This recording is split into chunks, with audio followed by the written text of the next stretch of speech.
নিজেকে এমন ভাবে তৈরি করে তুলবেন, মেয়ের বাবারা যেন একটা সময় আপনাকে মেয়ে না দিলে আফসোস করতে বাধ্য হয় যে সোনার মানিক হারিয়ে ফেলেছে। নিজেকে এমন ভাবে তৈরি করে তুলবেন, মেয়ের বাবারা যেন একটা সময় আপনাকে মেয়ে না দিলে আফসোস করতে বাধ্য হয় যে সোনার মানিক হারিয়ে ফেলেছে।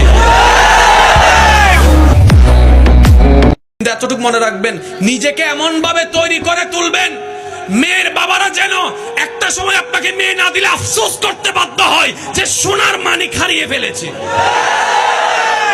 পুরুষ কেমনে মেয়ের পিছনে ঘুরে, রাস্তায় কেমনে পুরুষ দাঁড়ায়, কলেজ ভার্সিটির সামনে কেন মেয়ের জন্য পুরুষ দাঁড়াবে? আর রিজালু কাওয়ামুনা আলান নিসা, এমন ভাবে তৈরি করুন নিজেকে যেন মেয়েরা আপনার পিছনে দৌড়ায়। আর এই কথা মনে রাখবেন, যে সে ছেলেরা মেয়ের পিছনে দৌড়ায়, মেয়েরা তাদেরকে ভালো চোখে তাকায়।